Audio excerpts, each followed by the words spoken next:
But are these really vengeful spirits, or merely flawed coincidence and fear taking control of the mind? I'm Kim, and this is Home Channel.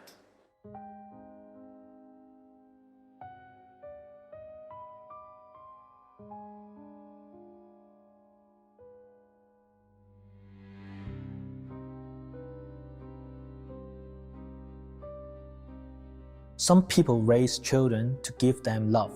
Others raise the spirits of dead children to ask for money, luck, and power.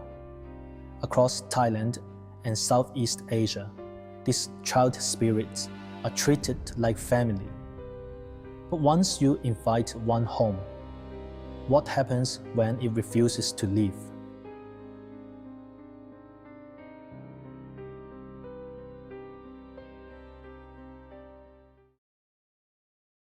In Southeast Asia, especially within Thai and Malay cultures, there circulates a horrifying secret art known as raising a child spirit. Legend has it that a child spirit is not merely a votive statue or amulet, but a vessel for the dead. In older times, sorcerers would visit graveyards or mortuaries, take the remains of an infant, bones, and tiny body, and after kiln drying them, seal them with spells and gold powder to create a spirit child. These small mummified forms were placed in clay jars or wooden dolls and gilded with gold leaf. They looked like ordinary devotional objects, yet they still carried a fierce, lingering will of resentment. Modern society no longer allows such blood-soaked practices, though some avaricious masters still risk the law to procure infant remains, insisting that only these yield the most potent spirit. In the wider folk scene, however, most continue the taboo through substitutes.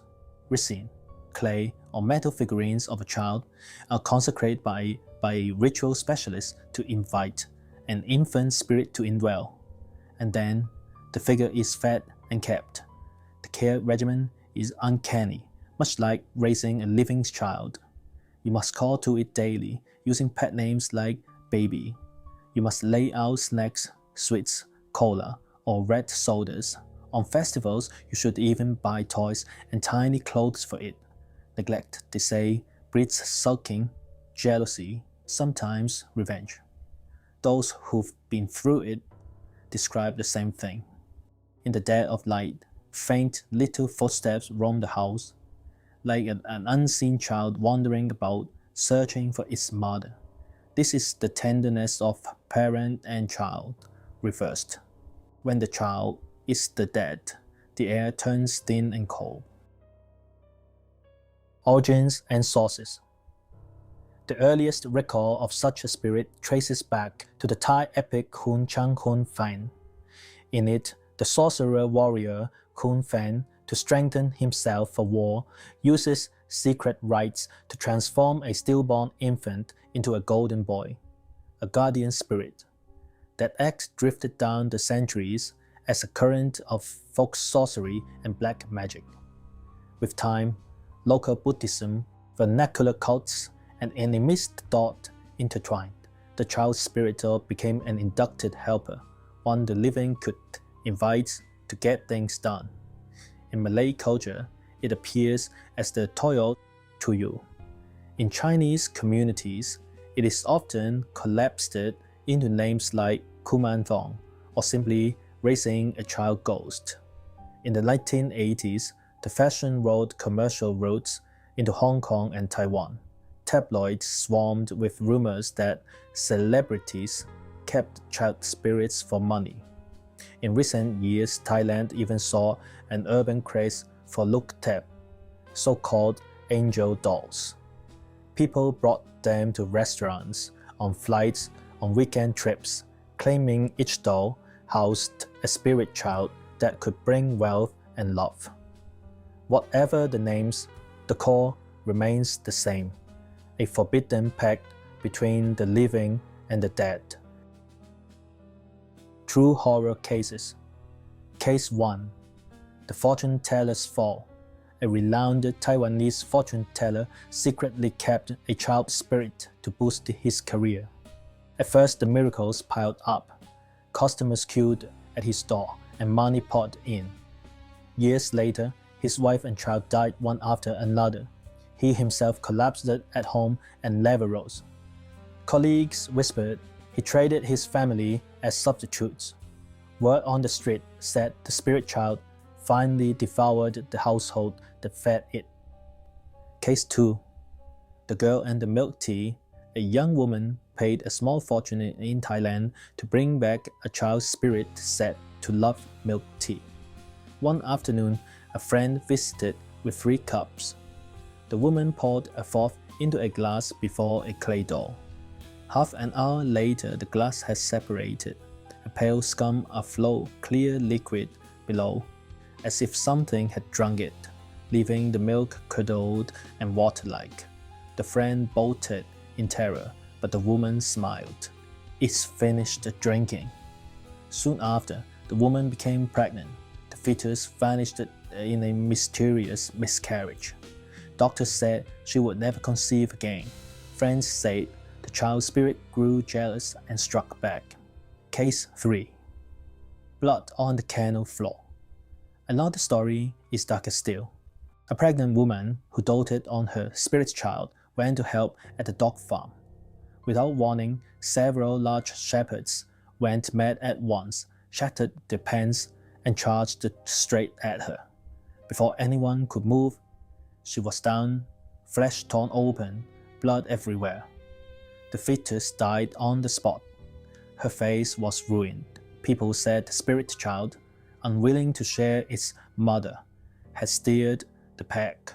These 3 tales may be impossible to verify, but they survive precisely because people fear what it means to feed a ghost, and they know that all debts come due. Why raise a child spirit? Because of desire. Some want wealth and believe the spirit brings windfall gains. Some crave love and treat the little ghosts as a go-between. Some feel cursed in business or fate and rested their hopes on the underworld's hand. Keeping a child spirit is like bargaining with a criminal syndicate. At first, the jobs go smoothly, the money flows, life seems lucky. In the end, the price is paid. A scattered home, a hollowed life. Easy to invite, hard to dismiss. You think you've taken in a child, but the child is not flesh, only an unfinished grievance. When you beg, it answers. When you neglect, it collects. If fear has taken hold and you genuinely wish to stop, people offer these paths. Return it to a temple and let an ordained monk or ritual specialist conduct rites to deliver the spirit to rebirth, so it no longer clings. Recite sutras and pray daily, transferring your merit to the spirit child and petitioning that it ascend to a better path. Never discard it casually. Throwing it away leaves the child's spirit rootless, deepening its rancor and its revenge. Some swear by going to a temple on the 1st and 15th of each lunar month to burn incense and bury it in a purified place. Opinions differ. Only one point is certain. To invite lightly is to hazard yourself. Risks, controversy, and the law. To orthodox Buddhist eyes, raising a child spirit is deviation and delusion. Monastics counsel people to cultivate virtue, not to lean on the dead. In Thailand, black magic scandals surface from time to time. There have been cases of trafficking guilt in fan remains as authentic Kuman Thong, shocking the public. Police have made it plain. This is a serious crime. The trade also shadows fraud. Some promise to summon a child spirit to fix your luck only to strip you of money. Public debate is endless. Some defend it as religious freedom. Others call it a danger to ethics, a toxic crutch for the mind. When a person entrusts hope to the dead, step by step, they walk into the dark. Conclusion.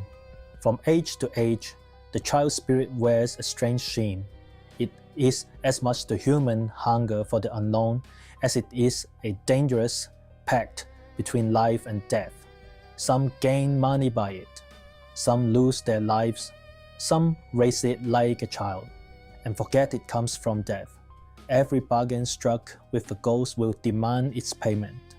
If the dead is not yet called in, it is only because the hour has not arrived.